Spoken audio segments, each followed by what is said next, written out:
My name is Dr. Lekhakarthikeyan, and this is a social message from Rotary Club of Chennai Spotlight on the coronavirus and questions about the coronavirus vaccine. I'm going to talk about the COVID vaccine and answer a few questions that I keep hearing online, and especially from the news, from political leaders, from your aunties on your WhatsApp groups, from your social media posts, and so on. I just wanted to talk about the corona vaccine because it just recently came out, and here are a few things to think about. First, what is in the vaccine? Now, if you look at a cell, we have a nucleus inside a cell, and inside that nucleus you have DNA. Now, what is DNA? DNA is like a blueprint for building a building, and the DNA converts to RNA, which is the plan. So if you have a blueprint, you tell your workers that this is what I want you to do. I want you to build this way, I want you to build that way, and those things are called messenger RNAs or mRNAs. So that is what is there in the coronavirus vaccine. So the coronavirus vaccine has a piece called mRNA, and what that does is that it tells your body, hey, this is what the coronavirus looks like. So next time when you see something like this, I want you to build an immune defense to eliminate it. Now, what happens to the vaccine once it goes into your body? Once it goes into your body, it's like when someone, it's like an Instagram story or a Snapchat story. It just goes away in 24 hours. You just see it, and your immune system remembers it, and it's like, okay, let's have a memory of this and make sure that next time this intruder comes into our body, we know what to do. Now, is this something new? No, we've already had so many trials of vaccines in the past. You might know about measles, mumps, rubella, also known as MMR. You know about the tetanus vaccine, you know about the rabies vaccine, and there are so many of these vaccines that stimulate the body to create memory. It's like, we know when they take a pic, they do a sketch of a criminal and they say this is what the criminal looks like, and they tell you to go look for that. That's how it is. About masks and about wiping down your groceries or sanitizing your groceries. Now, they say that you can get the coronavirus by interacting with a person in a closed space who is infected for at least 15 minutes in a period of 24 hours without a mask, that is.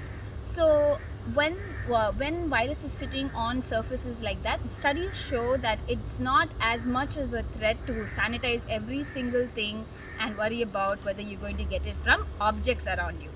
So still, even if the vaccine is out, we still have to wear our masks, we still have to maintain social distancing, we still have to wash our hands, because there is a lot of vaccine hesitant people who have had bad experiences in the hospitals. They've had bad experiences with doctors. They've had some sort of trauma related to the medical community.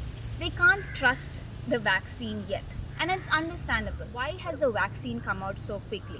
Usually there's a lot of time and stuff like that, and there's like a lot of bureaucracy, red tape that you have to cross. But why has it come so quickly? Because of an enormous amount of death and disruption that this virus has caused so quickly. So what happened was, it was like a group project where everyone decided, like, okay, we have to get this done. There was no problems in finances, there was no problem in time delay because everyone wanted to join in, and there was no problem in people volunteering to try the vaccine because they wanted answers. In fact, the first trial of the coronavirus vaccine happened in March 16, 2020, and we're in Jan 2021. So that's one thing you can think about when you're again having discussions about the vaccine. And there are two kinds of vaccines right now. 2 doses, you take the first one on the first day and the second one 21 days later.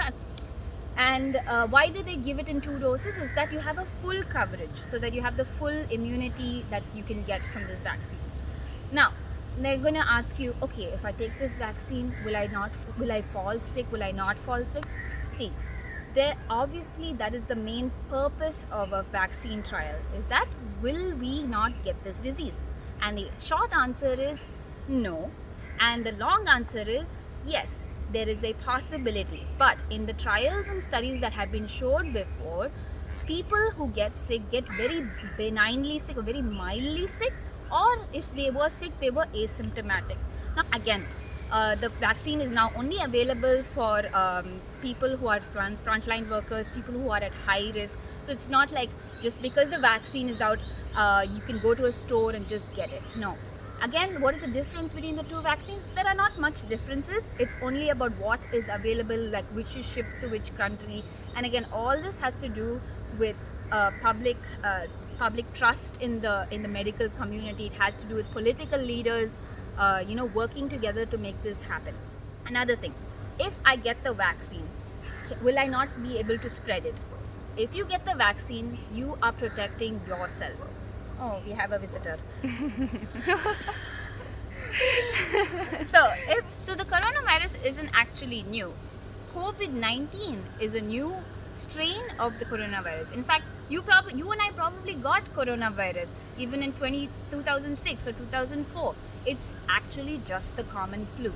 So the word corona means crown. So if you think of the crown can come in different shapes. So that's what the strains are. They change shape sometimes. Now, think about the vaccine. It is polyclonal. So polyclonal means there is actually multiple copies or strains that are in the vaccine, so that your body knows to look for these strains. So the best way to not allow the virus to mutate again is to again wear your mask, practice social distancing.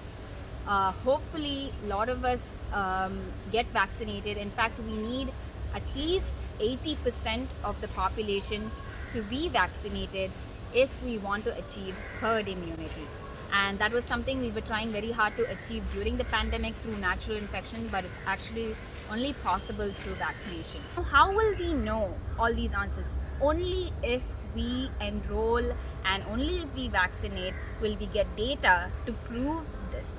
It's like saying seat belts are like 100% effective against car accidents. No, but it is better to wear a seat belt than to not wear a seat belt. The last question, how do you deal with people who are severely against the vaccines? See, understand that these people are a minority. They might be a loud minority, but again, they are a minority. So they might have also been people who have dealt with trauma with the medical community. They have some sort of hesitancy. Maybe they're mothers, maybe they're pregnant, maybe they're people who have dealt with the brunt of the medical community. So I do understand and empathize with them, but understand, where are you getting your information from? Is it from reliable sources? Is it from scientific data? Is it from government websites? And if you don't understand this, ask someone who does, or always try to start a discussion when you're open to listening to these things. I wanted to talk about what disinformation and misinformation is. Ask yourself these 5 things. Who is giving you this information? If it's from a person who's forwarding messages from a WhatsApp group, is that really something you want to believe? Second, what is the kind of information? Third, when did this information come out? See, a lot of data that these people talk about is very outdated. Sometimes they don't even open the link. They look at the headlines and they don't read the entire article, or the links that they are sharing are broken or expired. And lastly, why? Ask yourself, why are these people sharing this information? Is it just for popularity? Is it just to spread misinformation? Is it just because, is it to sell some kind of nutritional supplement, or is it to sell some kind of product? Why? So these things can help you navigate in this time when we're talking about the COVID vaccines. Again, I encourage you to go out there, learn about this for yourself. It's all written in plain English. It's not written in some Greek and Latin. It's very easy for people to understand. In fact, they even publish this in regional languages.